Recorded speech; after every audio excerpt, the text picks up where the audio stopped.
Video शुरू करने से पहले मैं एक बात क्लियर कर देना चाहता हूँ कि वीडियो को सिर्फ एंटरटेनमेंट पर्पस के लिए बनाया गया है, तो कोई भी इसे सीरियसली मत लेना please. Well, detective Aman is here. तो चलिए अलबादी बाई की इस इवल नन सीरीज को इन्वेस्टिगेट करते हैं और देखते हैं कि हमें क्या क्या गलतियां मिलती हैं आज इसमें।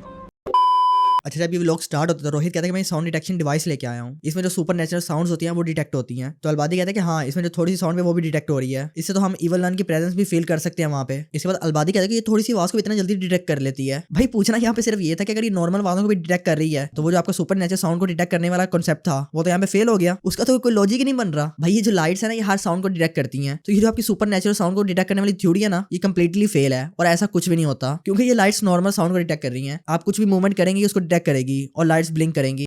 बात तो सही है। भाई मैं ये यार साउंड डिटेक्शन डिवाइस लेके आया और इसमें यार जो सुपर नेचुरल साउंड वगैरह होती है ना वो डिटेक्ट हो जाती है। थोड़ी सी वो आवाज होती है कैच कर रही है भाई ये तो। हाँ भाई, जैसे आवाज होती है ना उसी लेवल पे लाइट शो करती है यार। इससे तो उसकी प्रेजेंस भी फील कर सकते हैं भैया हम वहाँ पे। फिर जहाँ पे भी यार प्रेजेंस वगैरह फील होगी वहाँ से यार जल्दी निकल लेंगे भाई। चल भाई इनको साथ ही लेके चलते हैं, उस फैक्ट्री पे चलते हैं।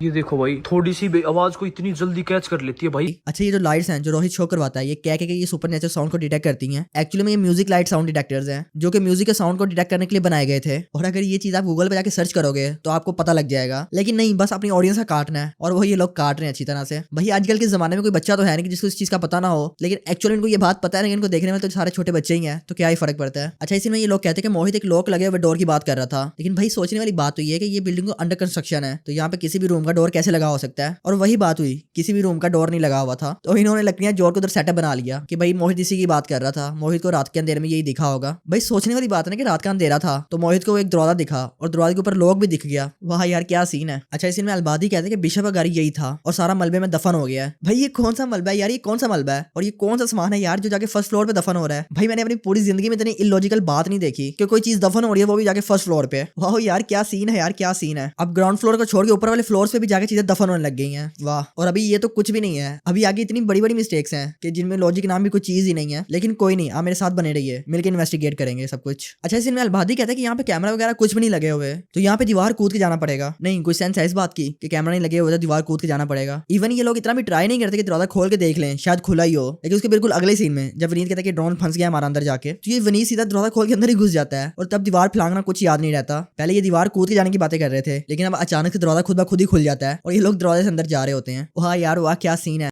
नहीं सारुण के यहाँ कुछ तो गड़बड़ है, जरूर कोई ना कोई गड़बड़। अच्छा, इसी में ये लोग शो करवाते हैं कि बैग पे कोई लटक रहा है, जो कि ऑफ कोर्स एक फेक सीन है and there are up to 90% chances कि ये जो बंदा लटक रहा है ये रोहित हो, बिकॉज ये जो बंदा लटक रहा है और ये जो रोहित है उसने सेम कपड़े पहने हुए हैं और इन्होंने सोचा होगा कि भाई अब कपड़े कहाँ पे चेंज करते फिर, तो जैसे है वैसे शूट कर लो। अच्छा, इस सीन में जब इनको नन नजर आती है तो अलबादी कहता है जल्दी निकलो यहाँ से। भाई एक मिनट, अभी थोड़ी देर पहले जब यही बात रोहित ने की थी कि जल्दी निकलो यहाँ से, यहाँ पे मुझे अच्छा फील नहीं हो रहा, लेकिन उस वक्त अलबादी को वो सिर्फ फाइल की पड़ी हुई थी। हाँ भाई आ गया स्वाद, मिल गई फाइल, लेकिन अभी सीन में अलबादी कह रहा होता है कि जल्दी निकलो यहाँ से, जल्दी निकलो यहाँ से। भाई बात तो तब थी ना जब अब भी अलबादी फाइल लिए बगैर ना निकलता वहां से। ना कि यार यहाँ पे निकलो यहाँ से जल्दी, अब यहाँ पे रुकने का कोई भी फायदा नहीं है, जल्दी निकलो। ओए सामने उस फंदे पे आग लगी हुई है यार। अच्छा, इसी में जब ये लोग इस घर में जाते हैं तो वनीत कहता है कि मुझे लगता है कि ये गाड़ी 50-60 साल से यहीं पे खड़ी हुई है। भाई अगर थोड़ी सी कॉमन सेंस यूज कर ली होती तो पता लग जाता कि 50-60 साल पहले ऐसी एक गाड़ियां एग्जिस्ट नहीं करती थी। नहीं, इस चीज का तो हर एक बंदे को पता होगा, लेकिन वनीत भाई अपनी जरा थोड़े से अलग ही दुनिया में रहते हैं तो उनको क्या ही पता। अच्छा, इसी में ये पीछे नन नजर आ रही होती है और वो भी चुपचाप पीछे खड़ी देखती रहती है। बस मुझे यहाँ पे कहना ये था कि जब तक ये लोग नन को नहीं देखते वो भी चुपचाप खड़ी रहती है और कोई एक्शन नहीं लेती, लेकिन जैसे ही किसी भी सीन में इनकी नजर नन पे पड़ती है और ये लोग नन को देख लेते हैं तो उसको भी याद आ जाता है कि यार मैंने तो एक्शन लेना था, कोई मैं तो नन हूँ, मुझे तो इनको पकड़ना चाहिए, मुझे उनके पीछे भागना चाहिए। लगता है कि अलबादी भाई ने अपना स्क्रिप्ट राइटर चेंज किया है, बहुत गलतियां हो रही हैं यार, बहुत गलतियां हो रही हैं। अभी तो हमने सही तरह से इन्वेस्टिगेशन की ही नहीं है तो ये सब कुछ हो रहा है, अभी इन्वेस्टिगेशन सही तरह से शुरू कर दी तो क्या क्या होगा। अच्छा, इसी में वनीत कहता है कि मुझे लगा कि वो नन मेरे पास होके गई है, तो अलबादी और बाकी सब ये बात करते हैं कि हाँ हमें भी लगा कि वो नन हमारे पास होके गई है अभी। भाई पूछना यहाँ पे सिर्फ ये था कि अगर नन के पास गायब होने की सुपर पावर है तो वो गायब हो गया अपना काम चुपचाप क्यों नहीं कर लेती और तुम लोगों पे गायब होकर हमला क्यों नहीं करती हमेशा। भाई कोई सेंस इस बात की बन नहीं रही, तो अगर अलबादी भाई कोई फैन कमेंट सेक्शन में आकर इस बात को एक्सप्लेन कर दे तो भाई थोड़ी सी बात मेरी समझ में भी आ जाए। अच्छा, इसी में जब वनीत नहीं मिल रहा होता और बाकी सब उसको ढूंढ रहे होते हैं तो अलबादी कहते हैं कि उस साइड से कुछ आवाजें आ रही हैं, लगता है कि वनीत उस साइड पे है, उधर जाके देखते हैं। भाई वनीत तो बेहोश होता है जब ये लोग उसके पास पहुंचते हैं, तो भाई मुझे पूछना सिर्फ ये था कि कौन सी आवाजें आ रही हैं इनको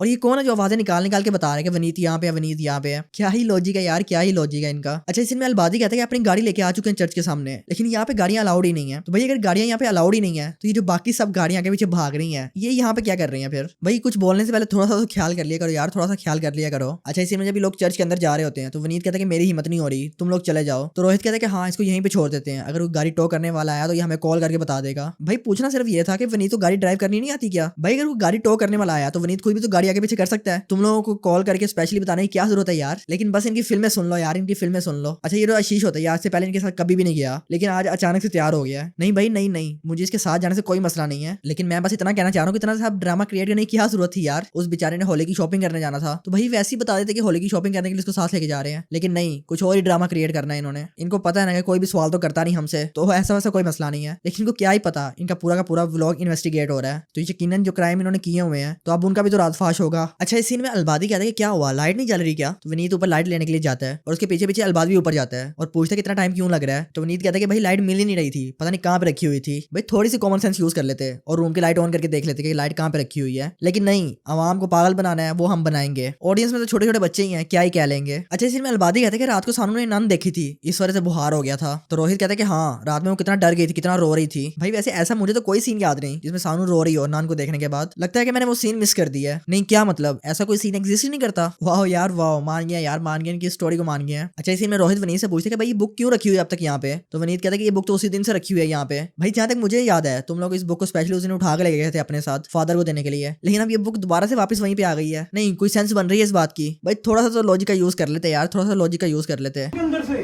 कैसी आवाज भाई? और बुक क्यों रखी है यहाँ पे अब तक? यार ये तो तभी की यहीं पे रखी हुई है भाई।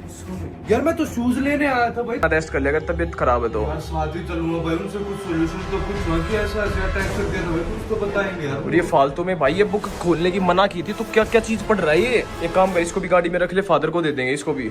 अच्छा इस सीन में अलबादी कहते हैं कि नान को रूम के अंदर बंद कर दिया है और रोहित से कहते हैं कि जल्दी से जाके वो क्रॉस लेके आओ जो कि फादर ने हमें दिया था, वो इस कमरे के दरवाजे पे लगा देते हैं ताकि नन बाहर ना आए। लेकिन भाई ये जो क्रॉस रोहित लेके आता है ये तो वो क्रॉस है ही नहीं जो फादर ने इनको दिया था। भाई मैंने पहले भी कहा ये लोग चाहे भूल जाएं लेकिन मैं भूलने वाला नहीं हूँ कुछ भी। अच्छा इस सीन में जब ये लोग इस फैक्ट्री के बाहर आते हैं तो उस वक्त दिन का टाइम होता है, लेकिन जैसे ही ये लोग अंदर जाते हैं उस वक्त अंधेरा हो जाता है, रात हो जाती है। नहीं भाई तुम लोग क्या दुबई के सफर पे गए हुए थे कि बाहर से अंदर जाते ही रात हो गई है? और वैसे भी ये लोग हर जगह पे रात को ही पहुंचते हैं, चाहे दिन में भी घर से निकल जाए, लेकिन इन्होंने पहुंचना हर जगह पे रात को ही है, अंधेरे में ही है, चाहे जो मर्जी कर लो। भाई अगर तुम लोग दिन में भी पहुंच जाओगे ना कहीं पे तो जो ऑडियंस है वो इस चीज को एक्सेप्ट कर लेगी और वो डर जाएगी, कोई मसले वाली बात। तुम लोगों ने ऑडियंस को डराना ही होता है ना, तुम लोग दिन में भी जाकर डरा सकते हो, लेकिन ये लोग स्पेशली रात को ही पहुंचते हैं वहां पे, चाहे कुछ भी हो जाए। अच्छा इस सीन में इनको अलमारी के अंदर ये रूम का दरवाजा मिलता है तो रोहित कहता है कि उस दिन हमें ये दिखा ही नहीं है, हमें लगा कि खाली अलमारी होगी। भाई उस दिन इनको साथ वाली अलमारी से ही फाइल मिली थी, तो ऐसा कैसे हो सकता है कि जिस अलमारी से इनको फाइल मिल रही है उसके बिल्कुल साथ वाली अलमारी ही इन्होंने चेक ना की हो? और जब से लोग इस फैक्ट्री में आए हैं तो तब से अलबादी किसी सीक्रेट रूम या बेसमेंट की बात कर रहा है, तो समझदारी के लिए इशारा ही काफी है। अच्छा इस सीन में इनको ये टीवी नजर आता है जो कि चल रहा होता है। अब ऑफ कोर्स वहां पे लाइट तो थी नहीं और ना ही कोई स्विच बोर्ड, तो ये लोग ऐसे शो करवाते हैं जैसे कि टीवी चल रहा हो, लेकिन एक्चुअल में वो पूरा का पूरा सीन एडिट था। अगर आप ध्यान से देखेंगे तो ये चीज आपको भी पता लग जाएगी कि वो जो वीडियो क्लिप वाला सीन है वो टीवी के ऊपर चिपकाया गया है और वो जो वीडियो है उसके साइड पे ये चीज साफ साफ नजर आ रही है कि वहां पे टीवी और वीडियो के दरमियान में हल्की हल्की सी स्पेस है। तो वही अब समझने वाले तो समझ गए होंगे, लेकिन जो नहीं समझ रहे उनका फिर मैं क्या ही कह सकता हूँ। अच्छा इस सीन में अगर ये लोग लेफ्ट डायरेक्शन में भाग रहे हैं तो ये रोहित जब कहते हैं उसका पैर फंस गया है तो भाई उसका फेस दूसरी डायरेक्शन में कैसे हो जाता है? कि अगर वो इस साइड पे भाग रहे थे और जब उसका पैर फंसता है तो उसका फेस दूसरी डायरेक्शन में होता है, टाइल्स को रखे पैर फंसाया हुआ है। क्या एक्टिंग है यार, क्या ही कमाल एक्टिंग है। बॉलीवुड में रोहित भाई का बहुत स्कोप होगा, लेकिन एक्चुअल में बात तो ये है ना कि अब ये भी चीज तो दिखानी थी ना कि हमें डार्क रूम मिल गया है, तो उसके लिए कोई ना कोई सीन तो क्रिएट करना पड़ना था।